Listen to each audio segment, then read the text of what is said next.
Greetings and salutations, everyone, and welcome to the Dirt Sheet Radio NXT post-show rewind for October the 22nd, 2024. I'm Tyler, the pro wrestling hipster, here, as always, with my little faithful companion, Molly Holly, the long-haired chihuahua.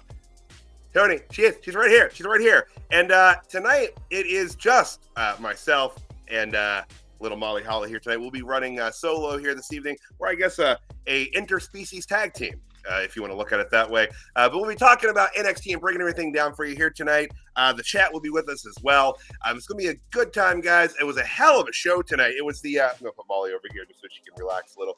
It was the go-home show for Halloween Havoc taking place this Sunday night. But before I can get into the nitty-gritty of tonight's show, I have to give that ever-important shout-out to our partner on the web, comicbookclick.com. That is comicbookclick.com/dirtsheetradio for all of your pop culture, comic book, entertainment, professional wrestling needs, all located in one convenient place. Check it out. Make it your homepage. Look at it multiple times a day, just like I do. Not because I'm legally obligated to do so, but because I love doing it. And while you're there, take advantage of our sponsor, NordVPN, where if you sign up for 1 full year of NordVPN service, you will get 72% off that first month when you do so through our page there on comicbookclick.com. So check that out after the show if you're not too good at the old multitasking.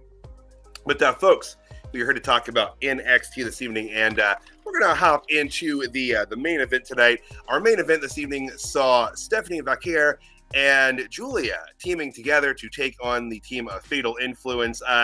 In this case, Fatal Influence being Jacy, Jayne, and Fallon, Henley, there with Jasmine Nix at ringside. Fantastic main event match. I think it says a good bit here that WWE trusts Fatal Influence to be in the ring there for this first pairing of Vaquer and Giulia. But the match went about 12 minutes and 16 seconds, and Giulia and Stephanie pick up the win here tonight. Now, I'll get more into the match here in a second, but after the match, we had making her first appearance on NXT television. Quick name change tonight. Now ZARIA, formerly Delta, but made a split second, almost blink and you missed it, appearance here. The days of the overrun on USA Network are over, as we are now on the CW. And holy hell, they cut that off. Vic Joseph was in mid-sentence. She's here. It was over. It was gone. That's the danger of live television when you're up against a wall of, your feed being cut. But she is here, and she appeared right as the wheel was being spun to determine the stipulation for the tag match between Stephanie Vaquer Giulia and Cora Jade and Roxanne Perez this Sunday. And it is Spinner's choice. But before the choice could be made, the lights went out, and we got Delta, now ZARIA, I'm not quite sure. Not quite sure how they're pronouncing it, but she's there. And the name change was abrupt because they were calling her Delta in previews and vignettes for the last few weeks, but tonight they've changed the name to ZARIA. So very exciting ending to tonight's episode with that. And again, the match itself was really, really good. Everyone fired on all cylinders. Everyone, played their parts very well. As much as I want to talk about Stephanie Vaquer and Giulia here, I'm just absolutely loving what they're doing with Fatal Influence. I was very skeptical when they seemingly threw 3 random NXT women's wrestlers together into this group, but it functions very well. It's an odd juxtaposition between Jacy, Jayne, Fallon, Henley, and Jasmine Nix, but it works. The entrance, the theme song, their overall presentation, everything about it, I think functions well. And I honestly think this is an act that could work on the main roster when all 3 of them are ready to head that way. It's a classic song, Tony. I like the Me First and the Gimme Gimme's cover of that, though. But I digress. But if you only have time to watch a little bit of NXT tonight and you didn't see any of it live, you're just checking us out now, go back, watch the main event at least, because it's worth your time. Because it's not a lot of American television matches with Stephanie Vaquer yet. Obviously her large introduction to the American audience through AEW, and then very quickly getting snatched up by the Fed. But fantastic, and the women's roster at NXT is already just so deep and, honest to God, just so fresh, and it's getting fresher. I don't know if that's grammatically correct or not. I was an English major, but it is. Like, it continues to increase in freshness and viability and directions that it can go. There's so many threads here in the women's division, and it's exciting. Like, at this point, I'd love to just have an all women's NXT pay-per-view PLE. Sorry, don't want to upset the company, but I'd absolutely go for that, and I think that they could support it. But yeah, so that's the main event there in a nutshell. I'm going to go ahead and hop us around to the start of the show, as is tradition here. So this evening's NXT opened, as most WWE programming seems to do nowadays, showing the wrestlers arriving at the arena earlier that day. But the NXT proper this evening opened with Damage Control taking on Meta-Four, and this is one that I was really looking forward to going into this, and then got a little frustrated by the end of it. So the match was great. It was well paced, well done. Hey Randy, how you doing, man? Appreciate you tuning in, brother. But it was a well paced, well done, exciting match. And then Piper Niven and Chelsea Green interfered, and it's a no contest. I'm actually not I'm guessing no contest. I know that they hit, Lash Legend and Jakara Jackson first, and that's when the bell rings, so I think that would have been the DQ there, but I think once you touch the other team, then it's officially a no contest. I'm not really sure about the official rulings on these sorts of things, but the match went 11 minutes and 20 seconds or so before the interference, and then I got angry about it. And I love seeing Piper Niven and Chelsea Green pop up places. But so I'm guessing this is going to lead to maybe some sort of triple threat tag situation heading forward. But if that's the case, hey, I'm here for it. But I like matches to have finishes and conclusions, especially when they're going well. And I thought that match was going very well. I think that Lash Legend and Jakara Jackson are a great tag team. I would like to think that they'd be getting this kind of attention even if Noam Dar wasn't hurt, but I don't know that they would. I feel like when Noam went down, they put a lot of shine and spotlight on Oro Mensah, and now that has kind of been shifted to Jakara and Lash, and it's awesome. I'm here for it. They're really, really coming along very quickly, both in-ring, on the mic. It's good, and it's nice seeing them not just getting so much spotlight on NXT, but also getting attention to the main roster as well. So hopefully that'll make their eventual transition to the main roster pretty clean. But I don't think that's going to be. I don't think that's going to be before Noam Dar is back. I can't imagine them doing that before he's back, because there's still some loose pieces, or not loose pieces, but loose threads that they got to kind of clean up there. I'd love that. Like I said this either not last week, because we weren't on last week, but a couple weeks ago, that they need to have the the WWE Women's Tag Team Champions present on NXT far more than they are. There's no women's championships for the tags on NXT. They combine them unnecessarily, going on a while ago now. And if they're going to continue to do that and continue to have that just one set of women's tag team titles, they have to be present on them more often. And they're doing a good job of that now, or at least they're heading that way, in my opinion. I hope they continue down that path, because I'm, personally enjoying it. Maybe it's a selfish thing, but I like it. So, yeah. But after the opening bout, we shot to an outside the arena shot from earlier today. We had Hank and Tank having a good time out there and hanging out with NASCAR racer Cole Custer in front of a small crowd that they were acting like was a much larger crowd. They got into it with OTC, and that set up for a tag team match that they would have later this evening.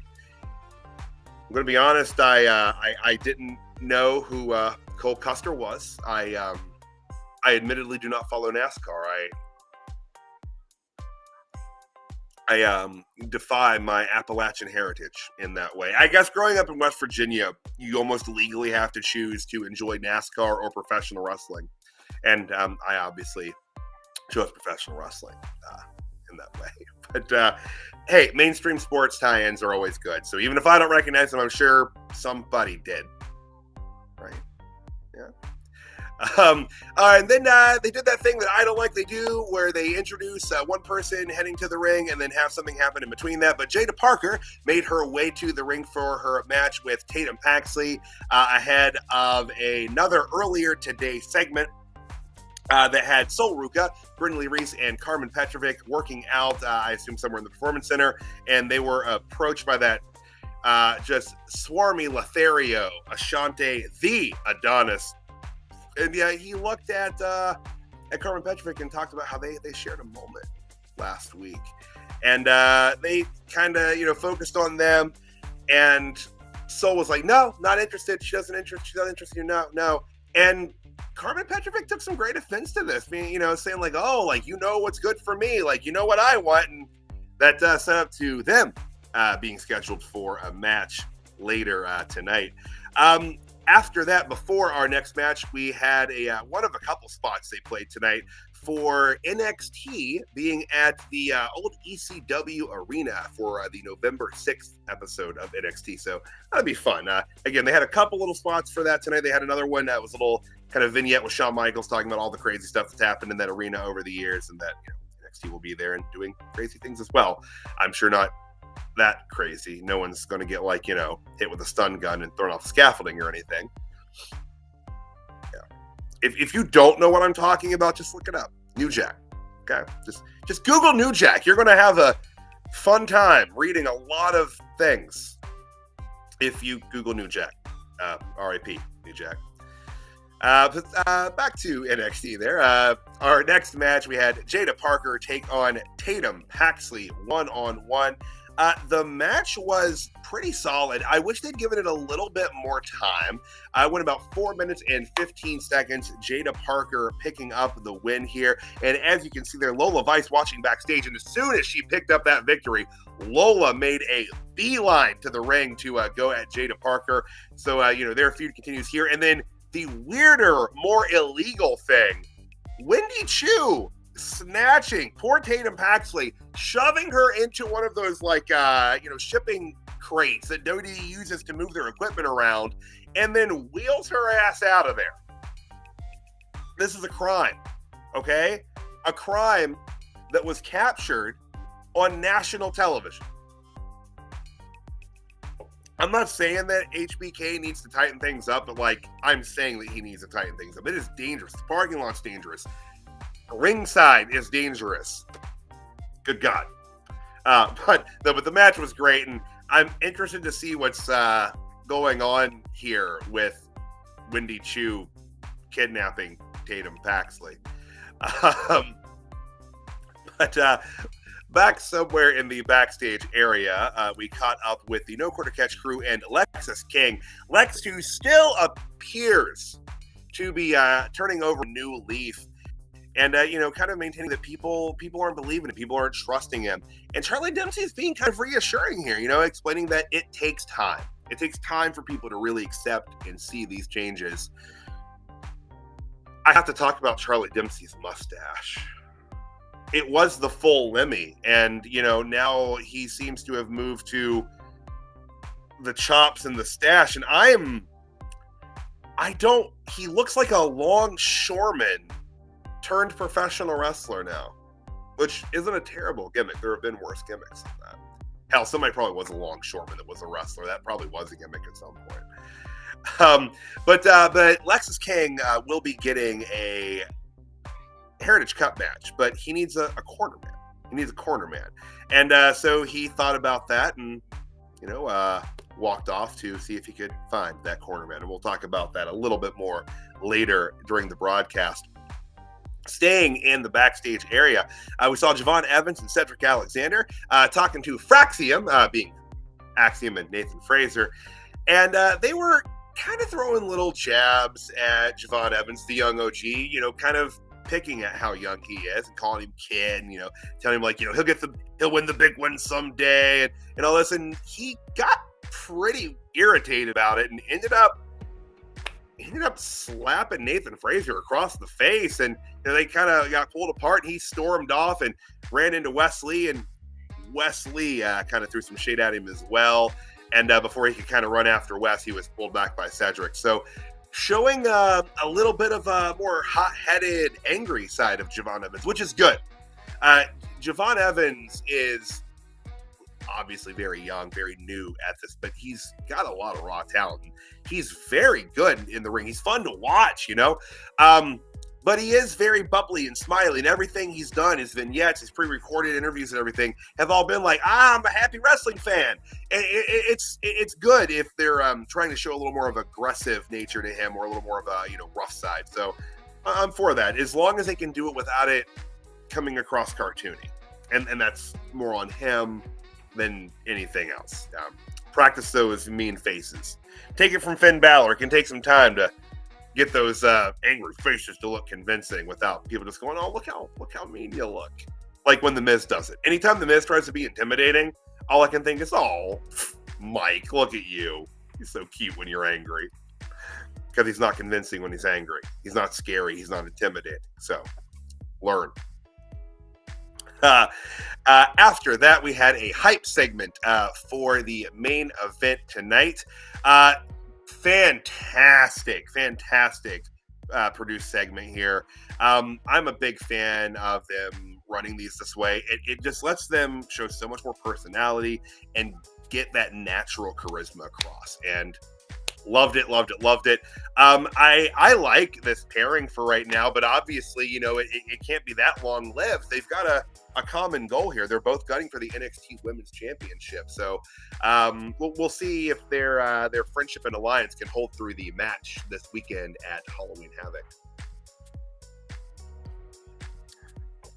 Still in the backstage area before our next match, the family was in disarray as poor, sweet Adriana Rizzo was attacked by an unknown assailant. But I'm going to tell you, I've got my theories on who that assailant is, and we'll talk about that a little bit later here. But as of right now, unknown assailant, they were scrambled and upset, and this definitely played in to the emotional state of one Luca Crusifino, as he immediately had to make his way out to the ring for his match against Oba Femi.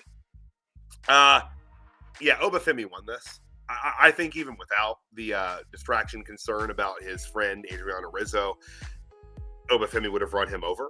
It's Oba Femi and Luca Crusifino, guys. No disrespect to Luca. He's a good lawyer. He's a good wrestler. But Oba Femi beats him in just over 3 minutes. I think it was like 3 minutes and 8 seconds. But after the match, he just... all hell breaks loose. Oba Femi just starts wailing on Channing Stacks Lorenzo. He continues to beat Luca Crusifino. He is nearly stopped by the Dawn of NXT, Tony D. But Tony D'Angelo is subdued by the ruler, Oba Femi, as Oba Femi zip ties him to the ring, forcing Tony D'Angelo to watch Oba Femi put his crew through tables, through ladders, and just mercilessly beat them. Y'all, this is how you make Oba Femi look completely merciless. The only issue here is that he was still getting cheered by at least half the crowd during this beatdown. It is what it is. I mean, it's hard to boo the guy. They don't want to boo Oba Femi. Sean's a good booker, and he's usually pretty tapped into the audience's reaction and what they want and the direction they want to go. Man, he keeps trying to make Oba Femi a heel, and they do not want to boo Oba Femi. I mean, if this kind of attack doesn't get someone completely booed, I don't think they can get completely booed. Short of him, like, power bombing a nun and an orphan or something, I don't know what else they could really do, because this was vicious. I mean, I guess they could have had him attack Adriana Rizzo, but they're not going to do that because that's a step too far for them. They had him, run her down verbally, but geez, it It was vicious. It was really vicious. It was well done, but again, he was still being relatively cheered during it, which is problematic at best. After the match, we had that spot that showed Delta and then flashed the name ZARIA across the screen. So that was the reveal of her new name ahead of her making her first physical appearance in the NXT arena tonight. Oh, thanks, Mac. I appreciate it. You know, the first time I read the word based, which was only like 6 months ago, I had to Google it and figure out what it meant. I'm 39, guys. So, yeah. You lose track of lingo as you age. Anyway, but after that spot, we had Andre Chase narrating a pre-taped segment, cutting a promo on Ridge Holland. He was very upset, saying that Ridge Holland just sullied the good name of Chase U, drug this institution of learning through the mud because they stuck up for Ridge Holland. They believed in Ridge Holland when no one else would, and then Ridge Holland proved himself to be what he is, which is some cross between a snake and a scorpion and a pile of garbage. But yeah, so he said that he will get his comeuppance, his vengeance in an ambulance match against Ridge Holland this Sunday. So looking forward to that, because when Andre Chase is given the opportunity to really, open up in a wrestling ring, he's phenomenal. I had no idea until a couple months ago during that tag title match, but he's really skilled. So I'm looking forward to that match Sunday. It's going to be good. It's going to be good in an ambulance match, or as John Cena once said, ambulance. So an ambulance match this Sunday. As we head into the second hour of NXT this evening, Ethan Page made his way to the ring to a chorus of boos, but a passably good theme song, I still think. He was followed by Trick Williams, or as I'm going to be calling him, Trick or Treat Williams. It's the time of year, guys. To a great pop, as Trick always receives here. And they cut what I thought was a fantastic promo between the two. I've said this before, and I'm going to say this again. Ethan Page is outstanding on the microphone. I don't know how much longer his tenure in NXT is going to be. Selfishly, I hope it's long. I love having him at NXT. He's just such a wonderful addition to a already great show. He doesn't need to be there. He's got absolutely everything he needs to be on the main roster and get over on the main roster, I think, at a near main event capacity, if not a main event capacity immediately. He's just so flippin' talented. This promo, I think if you weren't ready for this match, if you weren't excited for this match, you definitely were by the end of this. Trick's rebuttals, I wish were a little more serious than they are. And I understand that a lot of his character is, more bombastic, flamboyant. Like, Ethan even talked about, you're out here dressed to the nines, you're dressed in your furs, you've got your chain. He is over the top and flashy. So I get that his responses are going to be that way. But when Ethan Page is saying very serious things and, cutting a promo with a fair amount of gravitas, and your rebuttals and responses are, more playful and flashy, I don't know. It makes Ethan look a lot more seasoned on the microphone than Trick. And that is part of it too. I think Ethan is a little bit better on the mic than Trick is. Trick is good. But yeah, I don't know. I would have liked to have seen his replies be a hair more on the serious side. But that aside, the promo was great. Like I said, it's one of those talk him into the building kind of things. One of Ethan Page's lines he said to Trick was that he was all flash and fake confidence. It's a good line. It's a good line. And I don't know if Ethan has... Don't boo that! It's a dad joke. I have kids. It's what I do. But I don't know if Ethan scripts his own promos himself, if he has someone helping him write them or not. But regardless, they're good.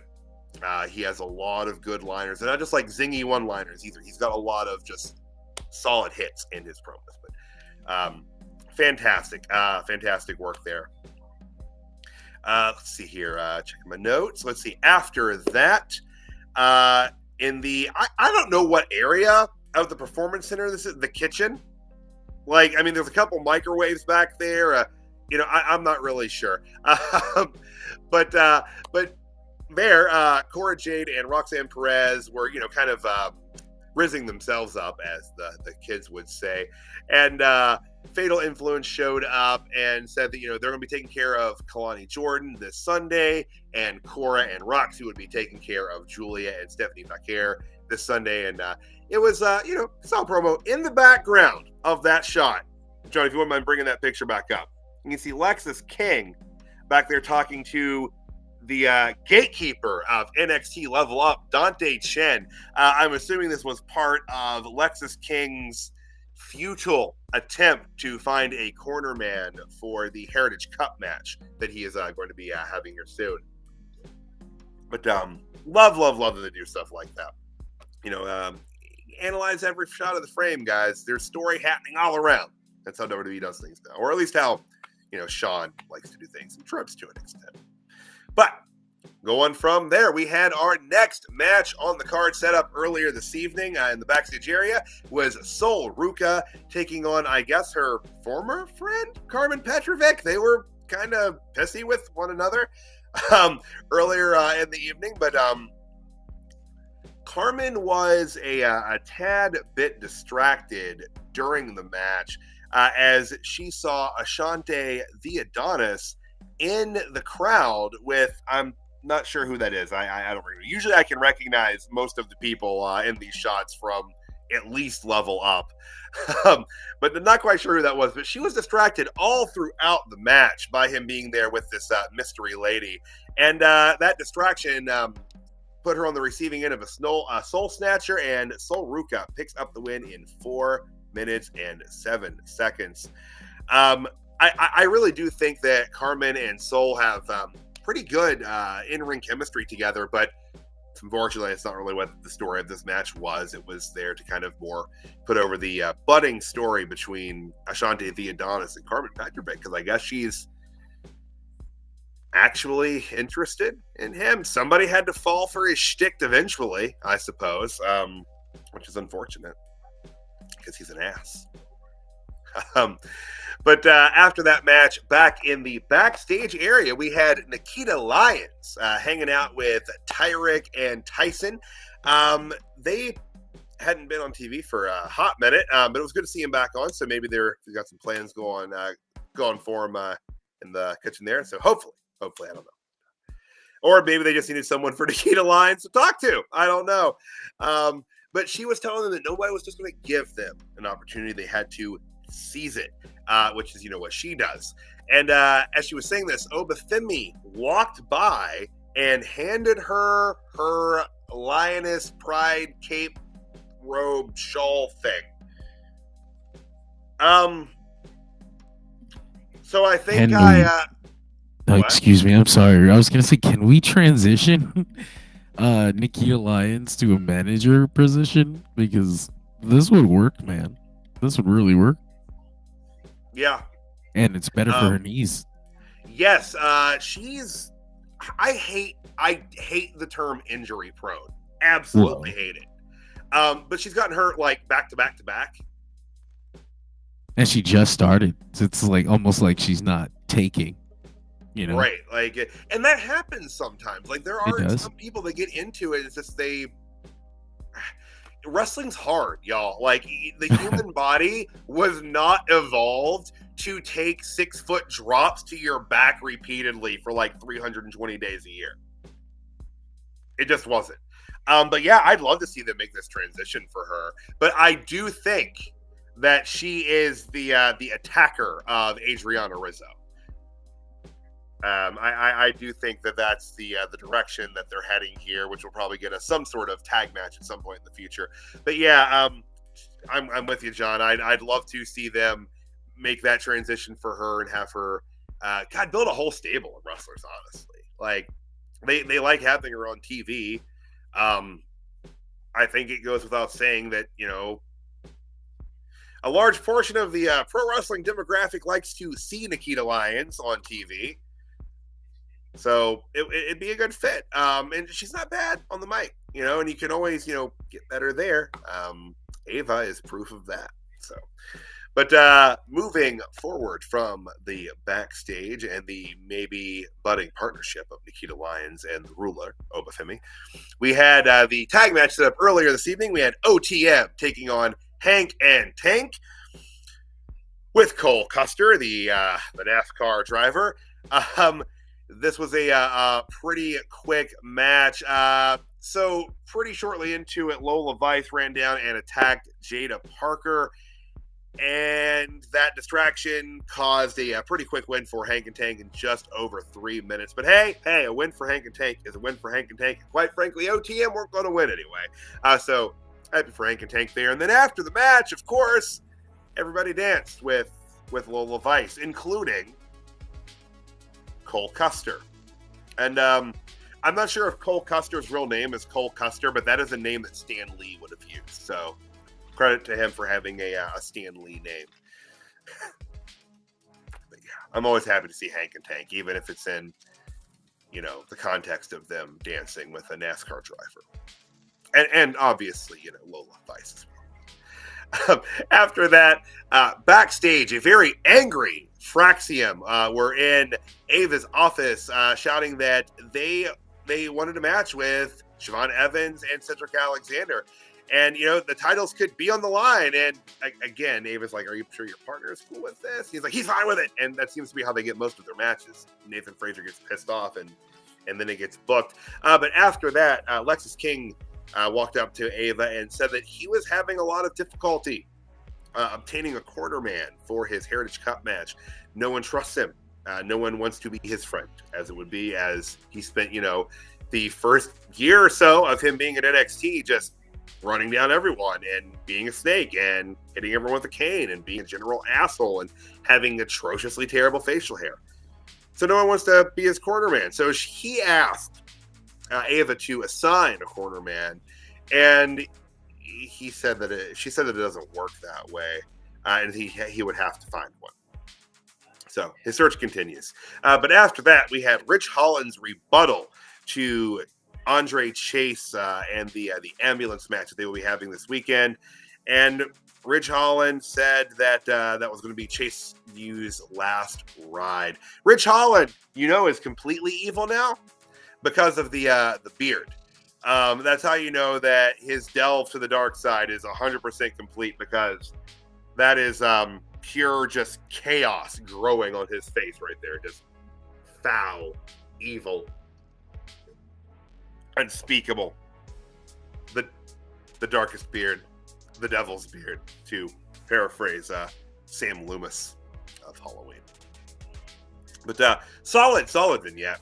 Most of these pre-tape things are, but Rich is good in this character. I mean, it was a long time getting here for NXT to more or less rehab this character and make me, as a fan, even care about him again. But they did it.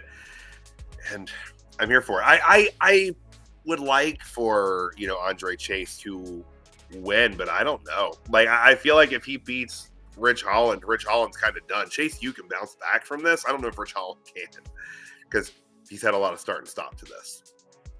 But in the backstage area, Sarah Schreiber caught up with the Don of NXT, Tony D'Angelo, and he was maintaining that, while he doesn't know who attacked Adriana Rizzo, it's Nikita Lyons, buddy.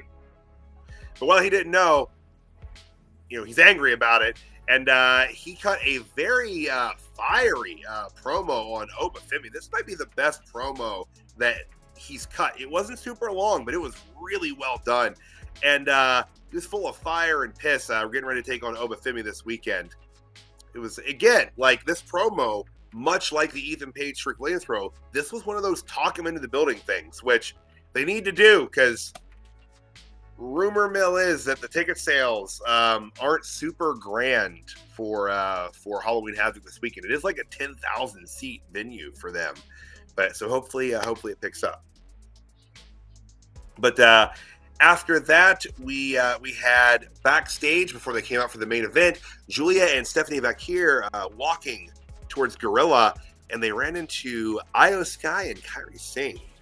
They all acknowledged each other, and then they went about their way. But love a tease like that, much like the one between Braun Breaker and Jacob Fatu last night on Raw. It's this kind of like just passing by one another, this little quick stare down that just makes you so excited and so hungry for a match like that to take place.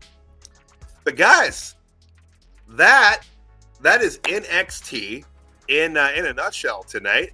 I think we hit all of the major talking points they're going through. So that's going to take us in to our jobber of the night for NXT this evening. Excuse me, I'm going to take a quick sip here. But our NXT jobber of the night for October the 22nd, 2024. Guys, mine is for kind of personal reasons, but hey, absolutely agree 100%. The NXT women are phenomenal. I will get back to my jobber here in a second, but they are, I think, wrestler for wrestler, the best women's division in professional wrestling.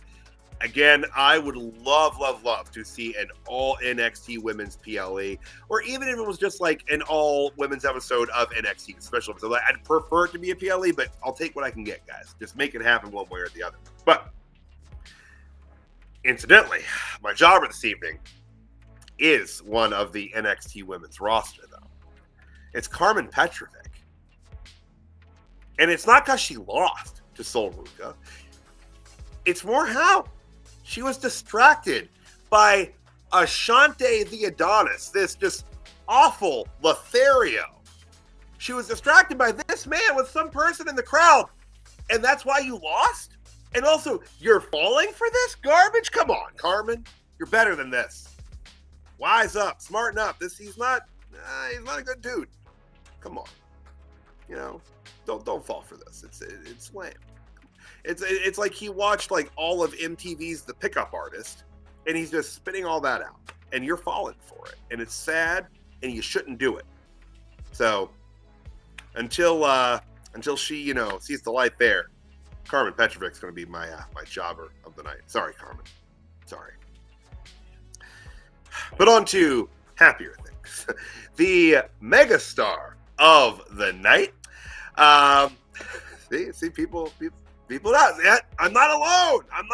It's aggravating because like he's just such an asshole character, and no one was falling for it. Everyone was seeing right through it. And then all of a sudden, for very little reason, she's starting to fall for Ashante the Adonis. But the megastar for October the 22nd, 2024. I've actually got a couple here. I first want to give a massive shout out to Stephanie Vaquer and Giulia. The response they have, the aura that these two exude, not just as a team but individually, it's just outstanding. You talk about that X factor, that charisma. They've got all that in spades, and holy hell, they have the in-ring acumen to back that up as well.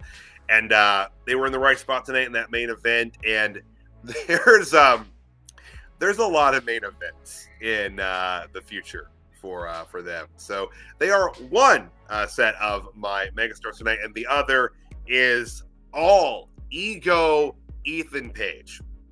I said it earlier tonight. I'm going to say it again. Ethan Page does not need to be at NXT. But selfishly, I hope he's there for a lot longer because I love having him down there, and I think that he adds just so much, both in ring, on the mic, across the board. And I think he's got a lot that he could teach guys too. And he's not that old, really. I think he's a little bit younger than me, which isn't old for a wrestler, guys. Okay. but he's just very, very talented. And again, I'm hopeful that he's scripting his own promos because he's just so damn good at it, and he carries himself like a champion. You know, like that. There's this is kind of a weird comparison, and some of our younger folks out there are going to hop on the Google machine. There is something very Nick Bockwinkel about Ethan Page. So go look up Nick Bockwinkel, AWA champion Nick Bockwinkel. But it's the way he carries himself, even his cadence of speech, the way he holds a championship belt across the board. It's this old school main event heel, and he's great. He's phenomenal. And again, I've said this before. I've been an Ethan Page guy for a very long time, ever since I saw him doing dark matches at Ring of Honor. So he's great, and I'm glad to see him at NXT. And I know that at some day in the future he will be main eventing shows on the main roster as well. But folks, that's NXT. That's the jobbers of the night. That's the megastars of the night. Real quick, before I get into the rundown of all the other offerings that we have here at Dirt Sheet Radio, I want to give a shout out to one of our sponsors out there at monk.com, where if you're feeling stressed and you need some aromatherapy and you need a personal aromatherapy diffuser, head on over to monk.com, where you can use that promo code DSR10 to get yourself 10% off your order on monk.com. So be sure to check that out. Now, folks, I want to thank y'all. All of y'all, my goodness, I didn't really keep track of how many people are watching live tonight. I am shocked that so many of you are sitting here live with just me tonight. So I want to thank every one of you for doing that. But I want to let you know that it's usually not just me here by myself, not just on Tuesdays, but in general. And Dirt Sheet Radio isn't just here for NXT on Tuesday nights. Professional wrestling never stops, and Dirt Sheet Radio is always on.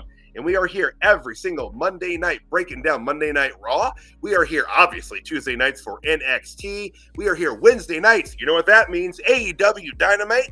Thursday nights are for TNA Impact. And Friday nights, of course, for WWE SmackDown. And also, if you are up very late after the AEW Dynamite recap, check out the Dirt Sheet Radio flagship program late into the early morning hours of Thursday. But if you're like me and you got to be up early, just check it out Thursday morning. It's going to be there waiting for you with your coffee, convenient for your morning commute. And also on Sundays, we have a couple things. CJ and I are still in flux right now. We're working on getting some new stuff out for you guys. We hope to be going back on Sundays very soon.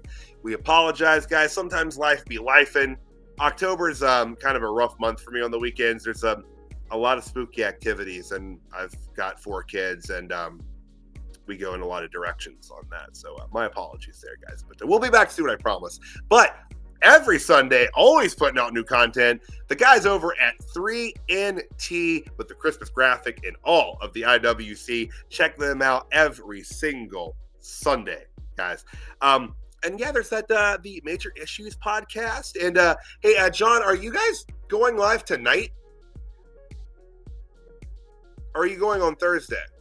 Hello. So, up shortly after this cast, we will be on tonight talking about Batman: The Black Mirror.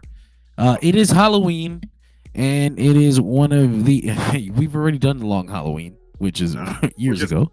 You should go back. By the way, if you've not read that, y'all, go do it. It is legitimately one of the best, if not the best, Batman story that's ever been written. There, Batman. And it will make you love Calendar Man, which is... It will.